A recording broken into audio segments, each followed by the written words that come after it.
Okay, my name is Bill Wei, and that's my GitHub and Gitter ID. I am the ManageIQ engineer, have been in this role for over 2 years now. And today I'm going to talk about generic object. And this is a project we just start. So what I talk about is mostly like a to be. This is an agenda. So I'm talking about what is a generic object and why we need them and who can use them and how to use them and what's the current development status and in the future what it would be like and finally some limitations. Okay, what is a generic object? First, it is an object. That's obvious, right? That's for sure, certain, no doubt. Because everything in Ruby is an object. And then why in object, that's double quote? It is like an object. What do I mean? We all know each object has a definition, right? And in order to create a definition, normally we start with a class. The class is defined at the coding time, right? But here is actually the definition is defined in runtime. So that means the user has the flexibility to define what the object will look like. And so what can we define? And each object, a generic object has a type. This type has to be unique so it can distinguish from one from another. And also the user can define attributes and relationships. So that means each type can have its own attribute, relationship, different from others. So this information, they are stored in 4 tables. So one for definition. So like if we do static coding, that will be the class. But actually the definition is stored in a definition table. And there's one table for storing the objects themselves and one for the attributes. So the attributes are actually stored in another table. And that is one for relationships. Because the information is stored in table, and it is a Rails model, right? That's the beauty of the Rails. It converts every table into a object-oriented model.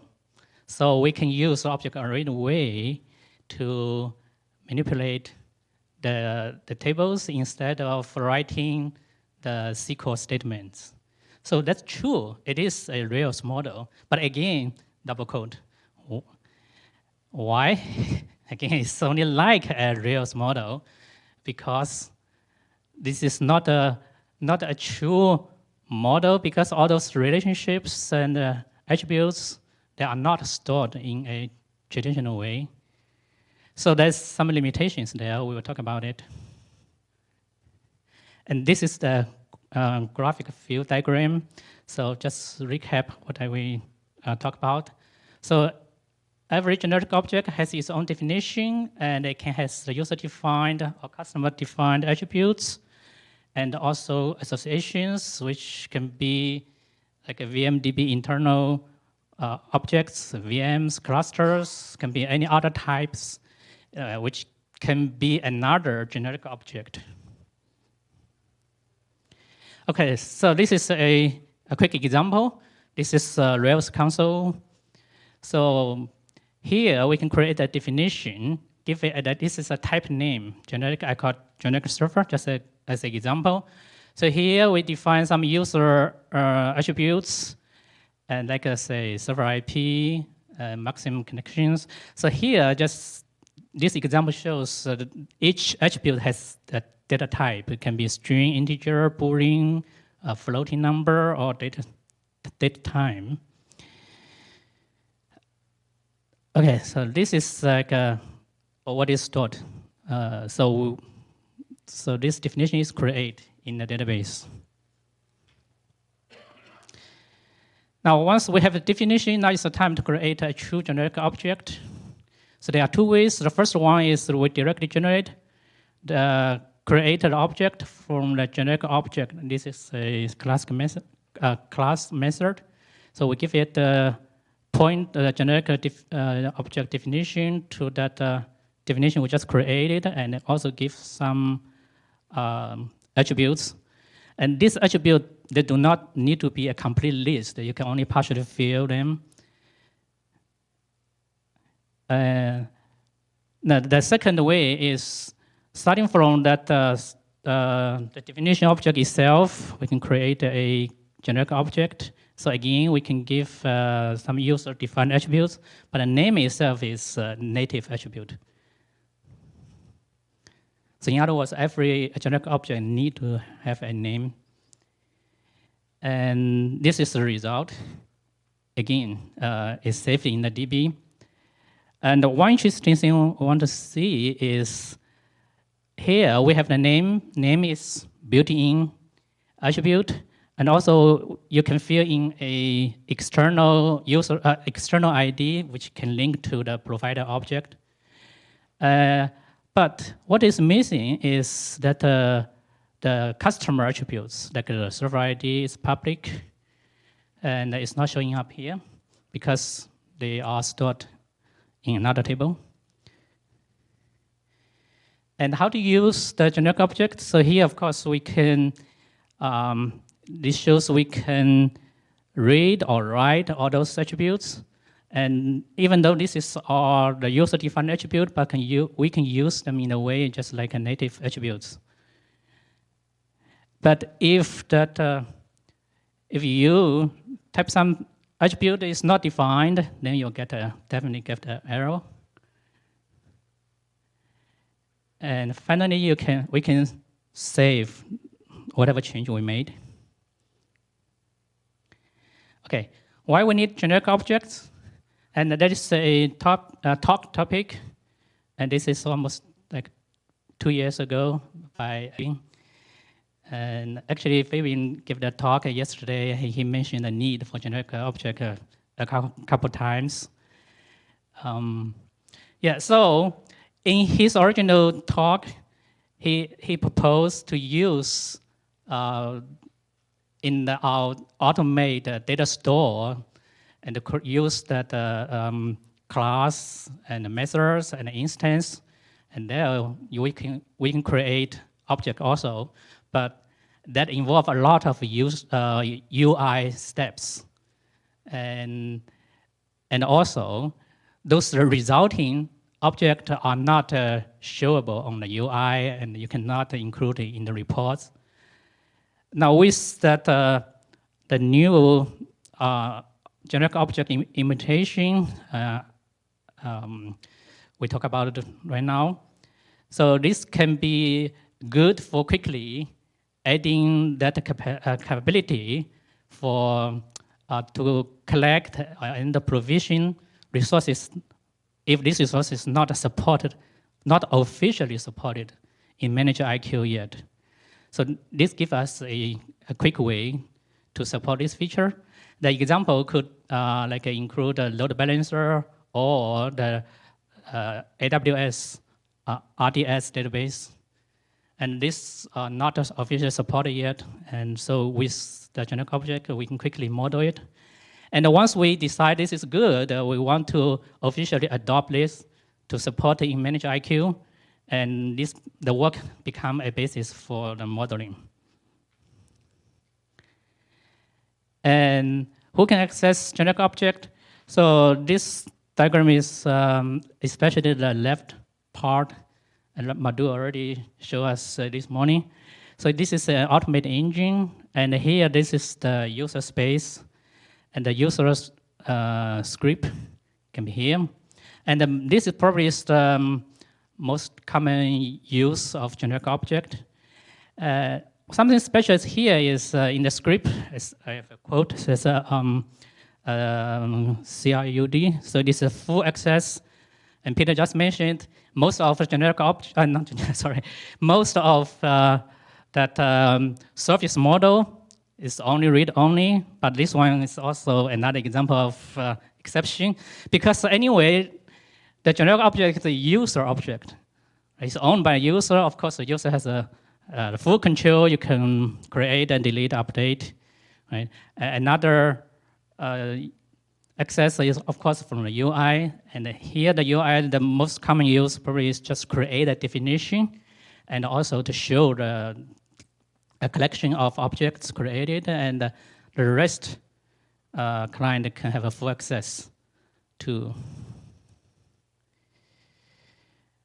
Some use case, the first one is, of course, we need to create a definition before we can really create generic objects. So as I just mentioned, the common use case is through the UI. You can create, of course, a full control. You can list and to update and delete of definitions. The definition include a type, and it can have an icon to represent this type and description.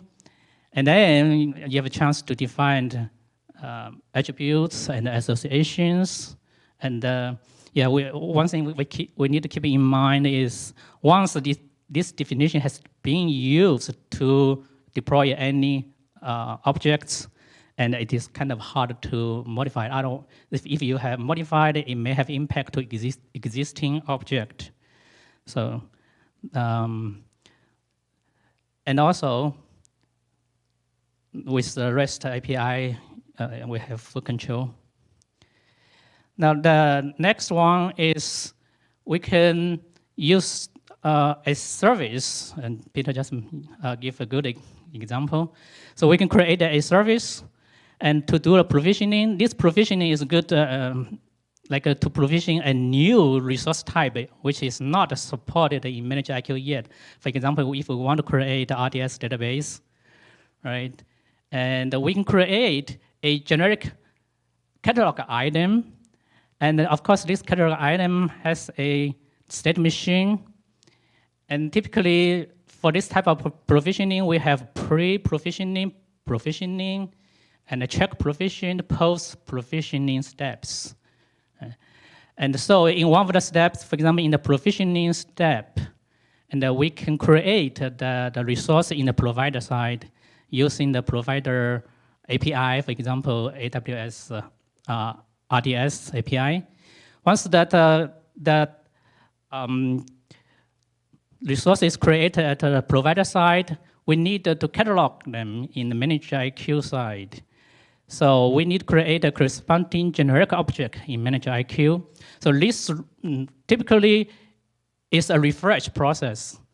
But because this particular type is not a feature support yet, so the regular provider refresh does not know how to collect this new type. So this is a good time. We use a generic object to create it in ManageIQ. And then, of course, we can add the associations. The good thing here is the resulting generic object now can be shown in UI or reports. Not only the object itself, and also all the relationships, the associations can be shown too. So now the UI can show the generic object, and then we can continue to access this generic object through a custom item, custom dialog. In the previous talk, we have multiple people that demonstrate we can use a custom button.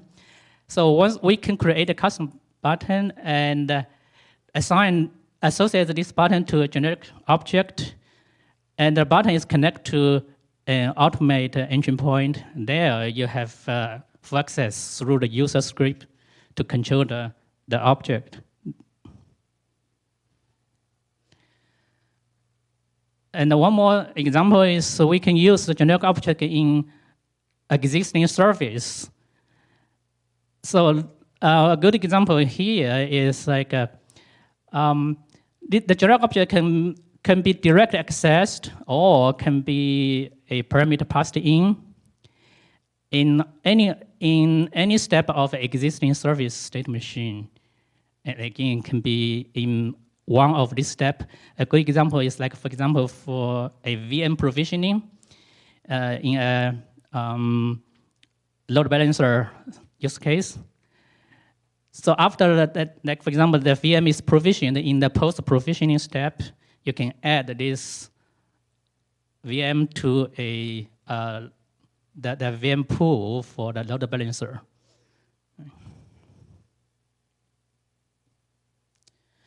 This is the current development progress. The generic object definition, we can define the attributes, not association yet. And we can also create a generic object. Of course, right now only attributes with certain getters. So coming soon, we need to expose the generic objects, the attributes or associations in the automate the surface model. And we need to add the support for relationships. And this will be, we discussed, this will be simple ones, just a direct many-to-many relationship. And with the relationship, we will support some very simple querying. And we need to expose them through REST API. And also, we need UI support.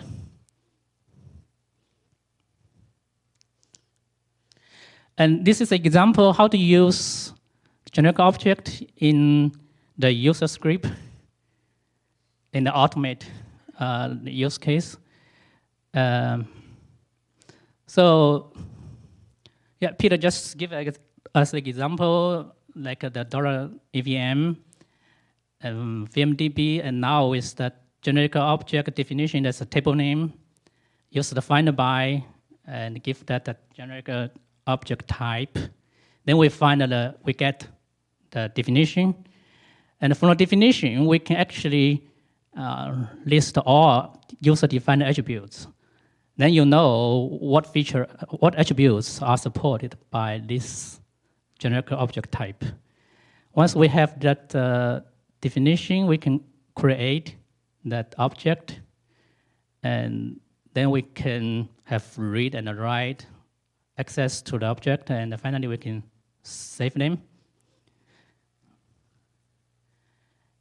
Yeah, this is just the result running this user script. So we list all supported attributes, and then we can do some read-write access.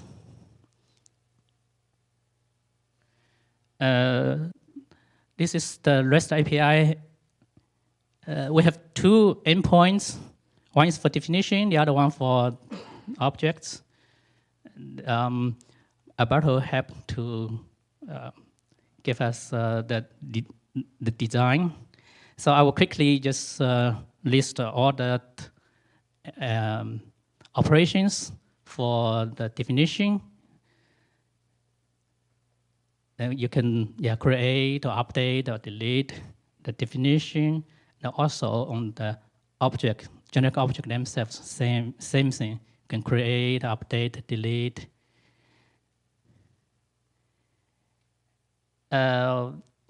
This is the to be done list.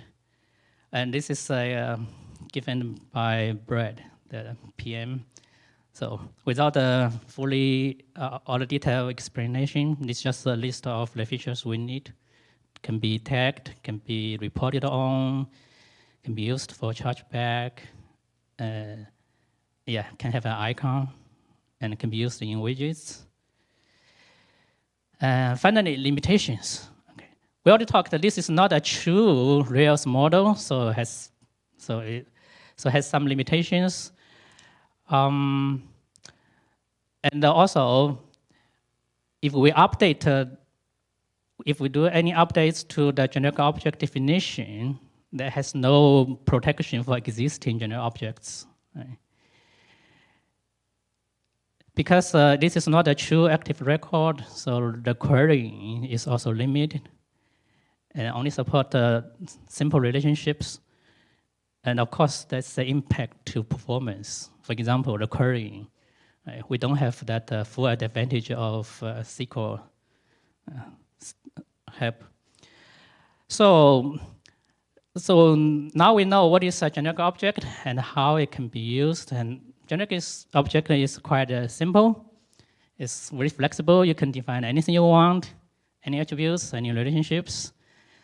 And so can we use it anywhere? Can we where to use it, or can we abuse it? Now with all the limitations we talk about here, probably the answer is no. So generic object, the main purpose is used outside of the ManageIQ code base, mean to be used for the users. Here, the user does not mean to the end user, can be anybody other than the developers in ManageIQ code base. Yeah, that ends my talk today. So any questions? I may not have the answer, so let's work together. Yes, I've got a question. It wasn't immediately obvious to me. Will we be able to create a new generic object definition from user space such as Automate, or is the recommended way to do that via a REST call? Yeah, recommendation is you define the definition through UI, or in the future we support REST. You can use REST to define object first. Define the definition first. Yeah. And then from Automate, you just instantiate your previously defined object. Yes. Yeah.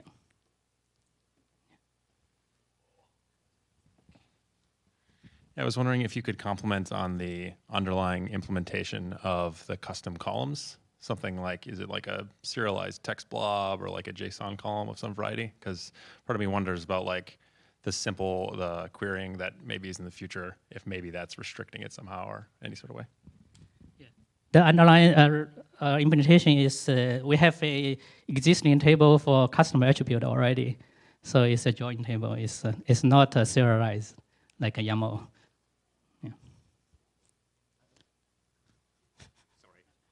Are we going to be able to define our own associations, say from a generic object to a VM service model? Yes.